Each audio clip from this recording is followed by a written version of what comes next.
Hi, welcome back to Mosaic Spine and Knee. I'm Dr. Andy Stenchula, and today I'm talking about part two concerning the knee itself. And many people ask, why the knee? There's several reasons, one of them being that chronic degenerative change, that would be wear and tear, imbalances, basically joints wearing out, is probably at the top of all the things that afflict people when you add everything together. I forget the statistics, but it's enormous, and the pain, stiffness, and symptoms associated with that.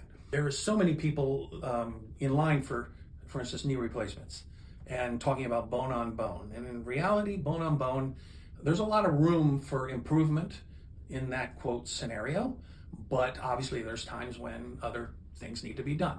But when you look at it in the cartilage and all the things that make up the knee, there's a lot sometimes you can do, and we'll mention that briefly. The other thing is the mechanics. Most of what happens with the knee is involved with changes elsewhere. And I've mentioned this before, talking about the low back, the hips, and then the feet and the ankles. The knee's kind of in the middle. It's sandwiched there, and it doesn't have as much help as some of those other joints, so it gets greatly affected. The other piece that I like to mention is the connectedness to this. So I've rarely seen people that don't have issues other places that have knee problems. So having that all rolled together and treating, for instance, low back, which the nerves flow into the knee and the leg, it not only makes sense, but it usually is greatly effective. Also the posture. People that have changes in posture, shifting from side to side, front to back, that can affect your weight-bearing load on your joints, and the knee is right there in terms of being affected. Talk about signs now. So I'll use this for a few signs, other than the obvious pain, swelling, can't move the joint type of thing. We talk about knock knees, knees that roll in, foot flare, which is one foot turns out relative to the other one, bowed knees, where it's turning outward instead of inward, and then your Achilles, which make up basically your ankle, and the Achilles bow in. All four of these are usually indicators of mechanical difficulties, and usually affecting the knee joint as well as the ankle and the foot, and probably everything else above it too.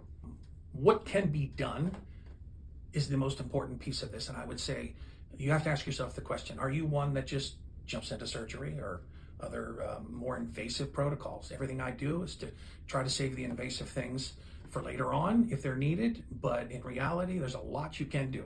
So once you decide, hey, I'm one person versus the other, you have to put in the work. Looking at, do I need to lose some weight, for instance? Do I need to improve my core strength? These are things that not only affect the outcomes, but a lot of times they're the things that kind of lead up to the problems themselves. The other things that we look at is nerve compression. So things in your low back can actually squeeze on the nerves and affect the flow into your legs. Another piece is lubrication. So we have the decompression for a reason. That opens up the joint, just like it does in the back and the neck we use effectively, but allowing that more lubrication can get in and out of that joint. And once that happens, a lot of the repair processes can be put in effect, and that can sometimes turn the corner immensely in these situations. Nutrition is another piece of that. Adding, once you increase the lubrication, adding different types of nutrition, and those have been expanded over the years in both arthritic profiles, but also inflammatory profiles. Then of course, alignment, looking at the alignment all the way up. If the ankle is twisted, that's going to affect the knee.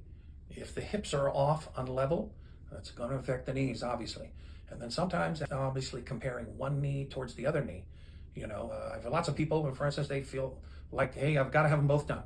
Well, not necessarily, but those things do affect the whole chain. And lastly, balancing. So when you're looking at this, one of the key things is balancing the muscles that are too strong and used mostly to help kind of defend yourself from more problems. It could be like how I limp, or changes in gait, or just muscle tightness. You have to balance those, downgrade those issues, and then also beef up the areas that need help. For instance, the glutes need to be turned on, activated, and then they can assist in taking the stress off of the joints. And of course, that would also fall into play with foot levelers, type of orthotic inserts, that kind of approach as well. So it does take some work, and keep in mind that all of these things affect one another. So you have to be willing to have both patience and a knowledge base to say, hey, I'm going to look at all these because the last thing you want is to have the knee affected and then not too distantly have the lower back affected and the hips and all those things wear out as well. So I hope this helps you overall. Yes, there's more things that can be gotten into, not for this particular version. And you guys make it a great day.